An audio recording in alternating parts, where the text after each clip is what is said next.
Olá, sejam muito bem-vindos. Hoje a gente vai tratar do tema sobre padrões de lançamento de efluentes tratados.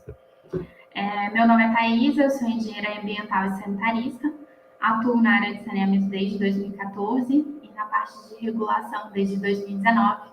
Vou deixar aqui um pequeno resumo da minha bio, caso vocês tenham interesse. Para começar a falar dos padrões de lançamento, eu acho importante a gente retomar um conceito lá da Lei 11.445, a Lei do Saneamento Básico, né? O esgotamento sanitário é um dos pilares do saneamento e é importante que a gente compreenda quais atividades, né, compõem o esgotamento sanitário. Então, a gente tem a etapa de coleta, a de transporte, a de tratamento e a de disposição final. O tema de hoje, né, os padrões de lançamento, estão diretamente ligados às etapas de tratamento e disposição final. Como a gente vai ver, vou comentar aqui com vocês, nós precisamos definir, né, os padrões de lançamento que vão influenciar, inclusive, na escolha do tipo de tratamento que vai ser realizado pelo prestador de serviços ou pelo titular de serviços, dependendo de quem é o responsável pelo sistema. Quando nós falamos de padrão de lançamento, é muito importante a gente ter isso definido, porque imaginem só a gente precisar a cada processo de licenciamento ou a cada estrutura de estação de tratamento de esgoto definir esses padrões, né? A gente teria uma subjetividade muito grande se assim fosse. Então, é importante que a gente tenha isso padronizado e para isso a gente vai começar a conversar um pouquinho sobre a CONAMA 430, né? Que ela padroniza isso a nível nacional. E vamos falar também um pouquinho de como isso facilita a fiscalização, porque a partir do momento que você já tem um parâmetro, fica muito mais fácil você verificar, né, e de resguardar também a qualidade dos mananciais. Iniciando aqui, então, basicamente o cerne do nosso tema, né, que é a Resolução 430, é importante que a gente considere alguns artigos, né, ela na sua totalidade é de suma importância, mas o artigo 2º ele vem especificando para a gente que ela não trata sobre disposição em solos. Então, a Resolução 430 ela vem falar para a gente das disposições em cursos hídricos. Apesar de a disposição no solo também causar poluição, também causar contaminação dos cursos d'água, seja subterrâneos ou superficiais, essa não é o objetivo dessa resolução. Então, no seu artigo 3º, ela vem falando para a gente da importância, né, e da obrigatoriedade de só fazer lançamentos de efluentes tratados, que respeitem os padrões de enquadramento. A gente sabe que hoje não é essa a realidade que a gente vive no Brasil, né? A gente ainda está muito longe de atingir a universalização em relação ao eixo de esgotamento sanitário, mas é uma prerrogativa da lei. Então, se há um lançamento que não está sendo tratado, que não obedece esses padrões de lançamento, ela está em inconformidade, né, com essa resolução. É importante também saber que, independente dos padrões de lançamento, como a gente vai conversar, tem algumas exceções, né, para esses padrões de lançamento, ela não pode, de forma alguma, alterar o enquadramento do curso d'água. E aí, para falar de enquadramento do curso d'água, a gente precisa falar um pouquinho também da Resolução 357. Né? A CONAMA 430 ela veio para alterar e para complementar a resolução do CONAMA A357. Então, essa resolução, ela define, né, sobre a classificação dos corpos d'água, as diretrizes ambientais. E ela vai trazer as classificações de enquadramento, tanto para água doce, para água salina, para água salobra. Qual que são essas classes? Quem é o responsável, né, são os órgãos ambientais, os comitês, são responsáveis aí por esses estudos de classe de enquadramento. Mas o nosso foco aqui, eu vou falar um pouquinho sobre a classe de enquadramento das águas doces. Então, nas águas doces, a gente tem a classe especial, a classe 1, a classe 2, a classe 3 e a classe 4. E de acordo que essa classe vai aumentando, a qualidade da água, consequentemente, vai diminuindo. Então, nós temos aqui, por exemplo, a classe especial, classe 1, classe 2 e classe 3, elas podem ser utilizadas para o abastecimento humano, né? Mas com diferentes tipos de tratamento, em virtude dessa redução da qualidade da água. Então, a gente vem de usos mais exigentes para usos menos exigentes. E aí, a gente tem padrões também para classificar esse enquadramento. Então, a título de curiosidade, até para exemplificar isso que eu estou aqui comentando, é importante a gente verificar o parâmetro coliforme termotolerante, por exemplo. Para águas doces, né, de classe 1 e classe 2, pode ser usado para recreação em contato primário. Já as águas de classe 3, o contato não pode ser primário, só apenas secundário. Quando a gente observa, né, o coliforme, a de classe 1 permite um limite de até 200 coliformes termotolerantes por 100 mililitros em 80% das amostras. Já nas de classe 2, esse número sobe para 1.000 e nas de classe 3 ele chega a 4.000. Então, fica bem claro para a gente as diferenças, né, nessa questão do enquadramento. Outros parâmetros também, por exemplo, a DBO, que é super importante no sistema, né, de tratamento de esgoto, é um parâmetro, inclusive, decisivo até na tecnologia de tratamento, que a gente vai ver um pouquinho mais à frente. Nós temos, por exemplo, classe 1 é até 3 miligramas, a classe 2 é até 5 e a classe 3 é até 10.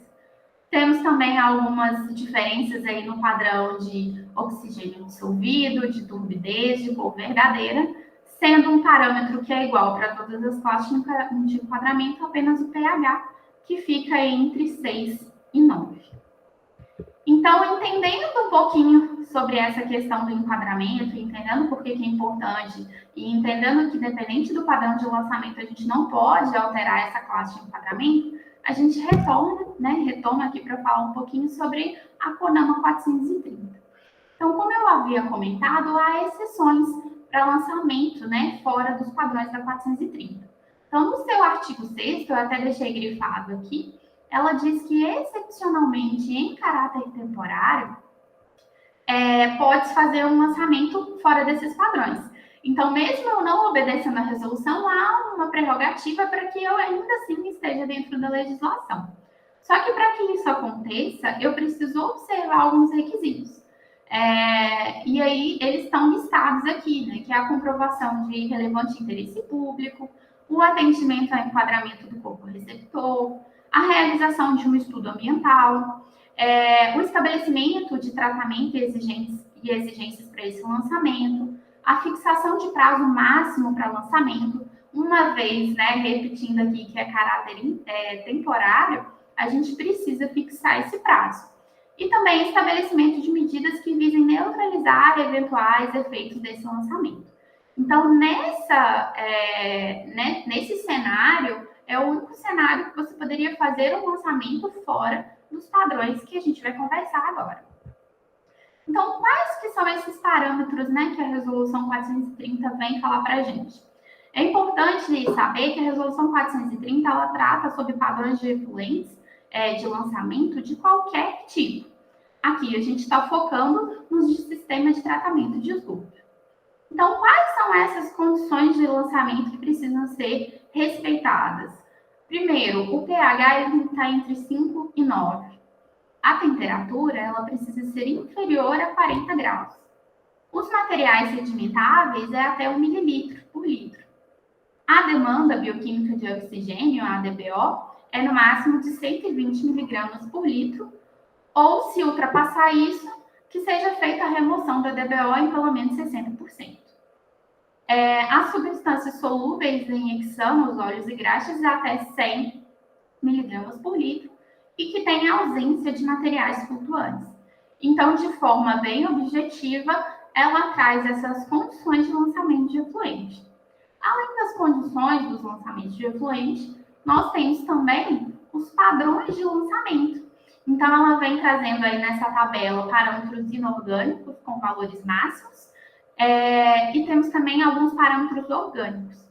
É importante destacar aqui que a resolução ela traz os parâmetros e os valores máximos. Diferente do que a gente está acostumado em ver em abastecimento de água, que a portaria 88, além de trazer os parâmetros e além de trazer os valores máximos, ela também traz a frequência. A CONAMA não. Então, a frequência e como vai ser esse automonitoramento, como vai ser a comprovação desse automonitoramento, fica por conta do órgão ambiental responsável pelo licenciamento. Então, né, aqui a gente também traz alguns parâmetros que são importantes, né? Os orgânicos, como eu havia comentado. Ainda nos inorgânicos, destaco aqui a questão do nitrogênio amoniacal, né? Que é um padrão que a gente vai conversar ainda, que algumas legislações estaduais abordam, outras não, mas a CONAMA traz um parâmetro aqui, um valor máximo, né, de 20 miligramas por litro. É muito importante que esteja alinhado, né, que você verifique também no seu estado, se o seu estado tem alguma resolução de lançamento de efluentes. Porque apesar da gente ter a CONAMA, que é a nível nacional, cada estado também pode trazer a sua resolução definindo seus padrões de lançamento, né? Nós temos no Brasil diferentes realidades e nada mais justo do que a gente ter também resoluções que atendam essas diferentes realidades. Então, esse mapa aqui é bem interessante, de um artigo que, inclusive, eu deixei aqui nas referências bibliográficas, caso alguém queira consultar. Ele traz esses estados. Então, se a gente observar na região sul-sudeste, todos os estados têm uma legislação específica para tratar dos padrões de lançamento. Na região nordeste, a maioria dos estados, e quando a gente pega o centro-oeste e o norte, é um pouco menos. Mas é importante verificar, porque a gente passou por várias mudanças no setor de saneamento recentemente, e pode ser que seu estado tenha editado alguma norma a respeito. E por que é tão importante a gente saber, tanto da resolução nacional quanto da estadual? Porque nós podemos ter variações de um mesmo parâmetro ou alguma legislação que aborde um parâmetro diferente da outra. Para vocês entenderem isso que eu estou falando, eu trouxe aqui, por exemplo, a CONAMA 430, a normativa, né, do COPAN, que é do Estado de Minas Gerais, e o decreto 8.468, que é do Estado de São Paulo. Para pH, temperatura e materiais sedimentáveis, a gente verifica que os padrões são similares em todas essas resoluções. pH sempre entre 5 e 9, a temperatura inferior a 40 graus, e o material sedimentável até 1 milímetro por litro. Então, não há grandes discrepâncias em relação a esses parâmetros. Mas quando a gente olha para outros parâmetros, como, por exemplo, a DBO, a gente já vê que há uma diferença muito grande. A CONAMA, né, ela traz o máximo de 120 miligramas por litro, sendo que se ultrapassar isso, precisa ter uma remoção de pelo menos 60%. Quando a gente vê o estado de Minas Gerais, ele cai pela metade esse valor, né? Ele traz que o limite é até 60 miligramas por litro e que a redução precisa ser de no mínimo 60%, mas que a média anual não pode ser superior, deve ser superior a 70%. E quando a gente vai para o estado de São Paulo, ele ainda é um pouco mais restritivo. O máximo também é 60 miligramas por litro, mas o mínimo de remoção é de 80%. Então, quando a gente vê isso, pode gerar até uma confusão. Então, qual normativa, qual resolução eu vou seguir? É importante que a gente siga sempre a mais restritiva. Então, se a resolução do seu estado é mais restritiva que a nacional, você deve seguir a resolução do seu estado. Outros parâmetros aqui que também são interessantes da gente comparar é a DQO, que a CONAMA e tanto a resolução de São Paulo não abordam o assunto, mas a resolução de Minas Gerais aborda. As substâncias solúveis em hexano, óleos e graxas, a gente verifica que as resoluções têm o mesmo entendimento, até 100 miligramas por litro. A questão dos materiais flutuantes, tanto na CONAMA quanto na resolução do Estado de Minas, ela traz que deve ser ausentes, né? Não deve ter nenhum material flutuante. A questão do nitrogênio amoniacal, tanto a CONAMA quanto o Estado de Minas também são similares. O Estado de São Paulo, em sua resolução, não aborda esse parâmetro. E os resíduos sólidos em suspensão, a gente tem apenas também na resolução mineira.